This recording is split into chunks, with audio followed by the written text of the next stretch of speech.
नमस्कार दोस्तों, स्वागत है आपका हरियाणा पंचायत में। आज हम बात करने वाले लोहारू विधानसभा सीट के इतिहास की और समीकरण की। बता दें कि लोहारू विधानसभा सीट जो है वो भिवानी महेंद्रगढ़ जिले में आती है और भिवानी से इस बार जो है बीजेपी ने जीत हासिल की। वहीं लोहारू विधानसभा सीट जो है राजस्थान के झुंझुनू इलाके से टच में है, तो यहाँ पे कहीं ना कहीं इसका भी प्रभाव हल्का सा देखने को मिलता है। तो चलिए जानते हैं इसका इतिहास क्या है और यहाँ के जातिगत समीकरण क्या है। शुरू करते हैं। लोहारू विधानसभा सीट की जातिगत गणित की बात बता करें उससे पहले आपको बता दें कि कुल मतदाता लगभग 2,12,193 है।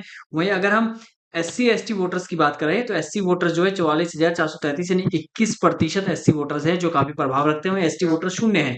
वहीं ग्रामीण और शहरी वोटर्स में अगर यहाँ के वोटर्स को यानी मतदाताओं को बांटा जाए तो अब देखिए कि ग्रामीण वोटर्स जो है 1,85,202 यानी कि 87% है।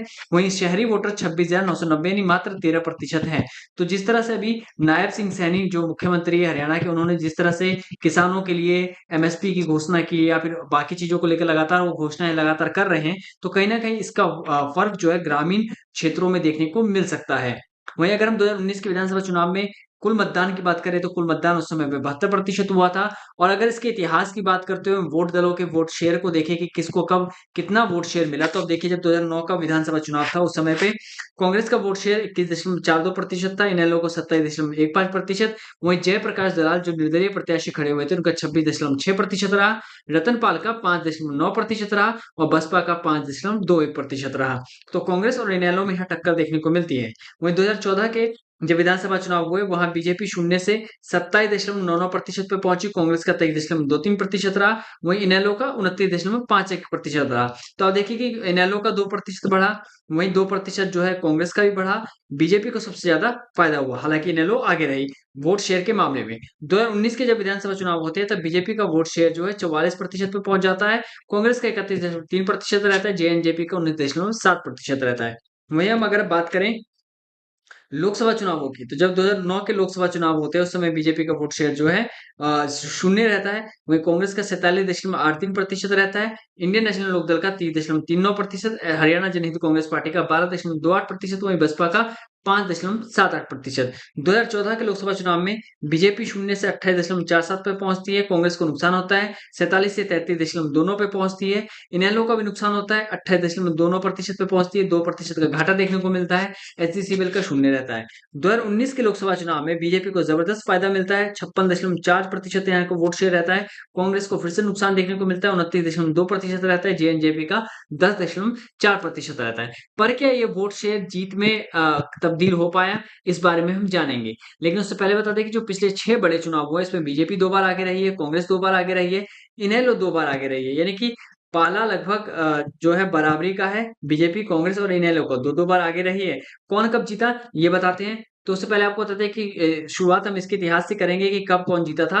1967 का जब पहला चुनाव होता है हरियाणा के अंदर, तब एच नंद जीतते हैं कांग्रेस प्रत्याशी, 16,240 वोट मिलते हैं। वही एसएसपी पार्टी के टी राम को 13,111 वोट मिलते हैं। जीत का अंतर 3,129 का रहता है। 1968 में जब दोबारा चुनाव होते हैं चंद्रावती जीतती है कांग्रेस पार्टी से, यानी कि कांग्रेस लगातार 2 बार जीत दर्ज करती है। 14,480 वोट मिलते हैं। वही निर्दलीय प्रत्याशी तुलसी राम को 12,982 वोट मिलते हैं। 1,498 वोटों का अंतर रहता है। 1972 के चुनाव में चंद्रावती फिर से जीतती है, कांग्रेस की लगातार ये तीसरी जीत होती है। वहीं चंद्रावती 2 बार लगातार जीत जाती है। 20,565 वोट मिलते हैं। वहीं निर्दलीय प्रत्याशी हीरानंद को 13,213 7,352 वोटों के अंतर से वो हार जाते हैं। 1977 का जब चुनाव होता है तब हीरानंद जो है जेएनपी पार्टी के बैनर तले से चुनाव लड़ते हैं, निर्दलीय नहीं लड़ते। वही कांग्रेस के श्रीराम को मात्र 6,076 वोट मिलते हैं। बड़े अंतर से हीरानंद यहाँ पे चुनाव जीत जाते हैं।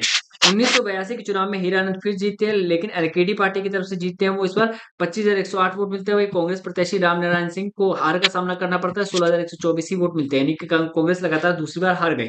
1987 के चुनाव में हीरानंद आर्य फिर से जीतते हैं एलकेडी के बैनर तले, एलकेडी लगातार 2 बार जीतती है। वही 38,104 वोट मिलते हैं। वही कांग्रेस के तुलसी राम को फिर से 25,491 वोट मिलते हैं। 12,613 के वोटों के अंतर से वो हार जाते हैं। 1991 में जेडी पार्टी की तरफ से चंद्रावती यहाँ से चुनाव लड़ती हैं और जीतती हैं। 23,953 वोट मिलते हैं। वहीं जेपी के सोहन लाल को 11,462 वोट मिलते हैं। 12,491 का अंतर रहता है। 1996 के चुनाव में हरियाणा विकास पार्टी के सोमवीर सिंह यहाँ से चुनाव जीतते हैं, 47,559 वोट मिलते हैं। वहीं एसएपी के हीरानंद आर्य को जो है 11,126 वोट ही मात्र मिलते हैं, 36,433 का अंतर रहता है। तो जीत का अंतर काफी बड़ा था।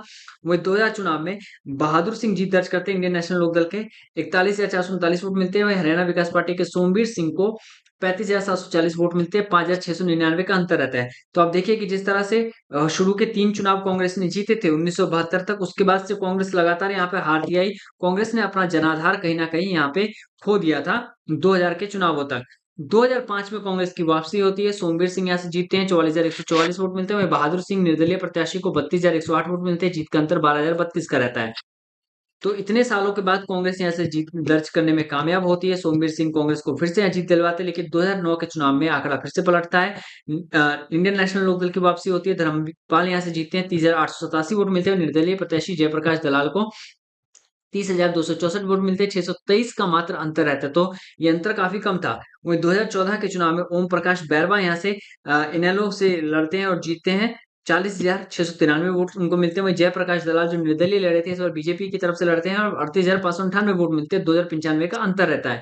2019 के चुनाव में जो है जयप्रकाश दलाल और सोमवीर के बीच में फिर से टक्कर देखने को मिलती है, लेकिन इस बार जो है बीजेपी पहली जीत यहाँ पे पाने में कामयाब होती है। जयप्रकाश दलाल जीतते हैं, जयप्रकाश दलाल पे बीजेपी ने भरोसा जताया और उन्होंने जीत भी दर्ज करवाई, 61,365 वोट मिलते हैं। वहीं कांग्रेस के प्रत्याशी को मात्र 43,688 वोट मिलते हैं, जीत का अंतर 17,677 का रहता है।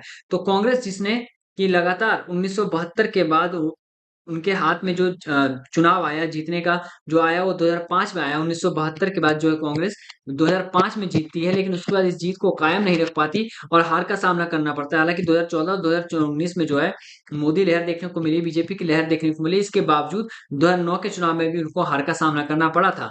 तो ये था लोहारू विधानसभा सीट का इतिहास और इसका समीकरण। आप देखना होगा कि 2024 के चुनाव में बीजेपी यहाँ से क्या फिर से अपने प्रत्याशी जयप्रकाश दलाल पर भरोसा जताती है और कांग्रेस यहाँ से क्या किसको उतारेगी, ये बड़ा ही गंभीर बात होगी, देखने वाली बात होगी।